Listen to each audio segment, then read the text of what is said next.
بے قصور لوگوں کو بم سے اڑا دینا، یہ سب کچھ ہو سکتا ہے، اسلام نہیں ہو سکتا ہے۔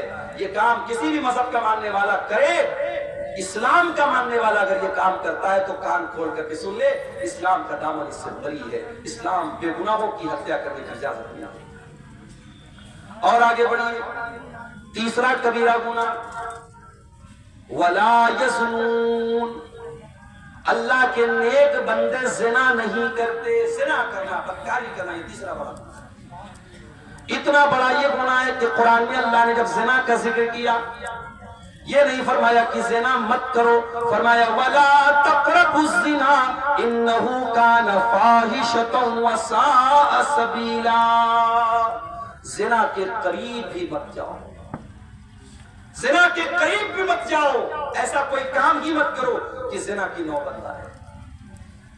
اسی لیے جب عورت گھر سے نکلے، اسلام نے حکم دیا وہ پردے میں نکلے۔ یا ایھا النبی قل لازواجک وبناتک ونساء المؤمنین یدنین علیہن من جلابیبہن ذلک ادنی ان یعرفن فلا یؤذین۔ اے نبی اپنی بیویوں سے کہہ دیجئے، اپنی بیٹیوں سے کہہ دیجئے، اور تمام مسلمان عورتوں سے کہہ دیجئے جب وہ گھر سے نکلے تو اپنے اوپر جلباب ڈال لیں، اپنے اوپر چادر ڈال لیں، اپنے حسن کی نمائش نہ کریں، اپنی خوبصورتی کو ظاہر نہ کریں، پردے میں رہیں۔ یہ پردہ ان کی پہچان بنے گا، یہ پردہ دنیا کو بتائے گا یہ عزت دار لڑکیاں ہیں اور کوئی ان کو چھیڑنے کی جرات نہیں کرے گا۔ یہ پردے کا حکم کیوں دیا گیا؟ تاکہ زنا کے کوئی قریب بھی نہ جائے۔ مردوں کو حکم دیا گیا قل للمؤمنین یغضوا من ابصارہم، اے نبی مومن مردوں سے کہہ دیجئے اپنی نگاہوں کو نیچے رکھیں، وَيَحْفَظُوا فُرُوجَهُمْ، اور اپنی شرمگاہ کی حفاظت کریں۔ یہ نگاہوں کو نیچے رکھنے کا حکم کیوں دیا گیا؟ تاکہ آپ زنا کے قریب نہ جائیں۔ نوجوان لڑکا شادی کے قابل ہو جائے، نوجوان لڑکی شادی کے قابل ہو جائے، کیوں حکم دیا گیا کہ جلدی سے اس کی شادی کی جائے تاکہ کوئی زنا کے قریب نہ جائے؟ فرمایا یا معشر الشباب من استطاع منکم الباء، اے نوجوانوں جب تم شادی کے قابل ہو جاؤ تو نکاح کر لو، فإنه أغض للبصر وأحسن للفرج، اس لیے کہ جب شادی کرو گے تو تمہاری آنکھیں جھک جائیں گی اور تمہاری شرمگاہ محفوظ ہو جائے گی۔ زنا کے قریب بھی مت جاؤ، اسی لیے کہا گیا اس کو اسی کے لیے جلدی سے نکاح کرنے کا حکم۔ ابھی ایک میسج آیا میرے پاس کہ ایک لڑکی ہے، عورت ہے، وہ کہیں نکاح کرنا چاہ رہی ہے، کوئی لڑکا ہے، دیندار لڑکا ہے، لیکن باپ راضی نہیں ہے لڑکی کا۔ کیوں؟ اس کی کاسٹ الگ ہے۔ ہمارے یہاں بڑا مسئلہ یہ کہ کاسٹ بھی چلتی ہے، شیخ ہے تو شیخ میں ہی شادی کرے گا، انصاری ہے تو انصاری میں ہی شادی کرے گا، جس برادری کا انسان ہے اسی برادری میں نکاح کرے گا۔ جبکہ اسلام میں کوئی کاسٹزم تو نہیں ہے، اسلام میں کوئی برادری بات تو نہیں ہے۔ اب بھائی باپ راضی نہیں، لڑکا دیندار ہے، نمازی ہے، سب کچھ ہے، لیکن باپ راضی نہیں۔ اب لڑکی کسی کے ذریعے مسئلہ پوچھوا رہی ہے کہ مولانا صاحب شریعت تو یہ کہتی ہے کہ لڑکی کی شادی اس کے ولی کی اجازت کے بغیر نہیں ہو سکتی، اور میرا باپ دیندار لڑکے سے شادی نہ کر کے میری شادی بے دین سے کرا، میں کیا کروں؟ اب ہم لوگ بھی کبھی کبھی پریشان ہو جاتے ہیں کہ کیا جواب دیں۔ بھئی اسلام میں لڑکی کے نکاح کے لیے کنڈیشن ہے، شرط ہے کہ لڑکی کے ولی کا راضی ہونا ضروری۔ اگر لڑکی کا باپ زندہ ہے تو باپ ولی ہے، اور لڑکی اپنے باپ کو راضی کیے بغیر شادی نہیں کر سکتی۔ لیکن اب یہاں سچویشن یہ ہے کہ لڑکی کسی دیندار لڑکے سے نکاح کرنا چاہ رہی ہے اور کوئی عیب بھی اس کے اندر نہیں، اور لڑکی کا باپ تیار نہیں ہے، اور لڑکی کا باپ جس سے نکاح کرنا چاہ رہا ہے وہ لڑکا دیندار نہیں ہے۔ اب میں نے اس پر جب مسئلہ دیکھا، علماء کے فتوے دیکھے، تو علامہ ابن عثیمین کا ایک فتویٰ دیکھا، انہوں نے کہا کہ اگر کسی ایسی سچویشن میں لڑکی کا باپ غلط جگہ لڑکی کی شادی کر رہا ہے، جو رشتہ صحیح نہیں ہے، لڑکا دیندار نہیں ہے، اور لڑکی کا باپ صرف اس کی زمین جائیداد اور دولت دے کر کے شادی کر رہا ہے، تو ایسی کنڈیشن میں لڑکی کے ولی ہونے کے حق سے وہ محروم ہو جائے گا، اور اس علاقے کے جو ذمہ دار لوگ ہوں گے، جو عالم ہوں گے بڑے، یا جو اس علاقے کا جو ذمہ دار ہوگا، اس کو لڑکی جائے گی اور وہاں جا کر کے اپنا کیس رکھے گی، اور وہ ولی بن کر کے اس لڑکی کا صحیح جگہ نکاح کرائے گا۔ ایسی صورت میں لڑکی کا باپ اپنے حق سے نہیں۔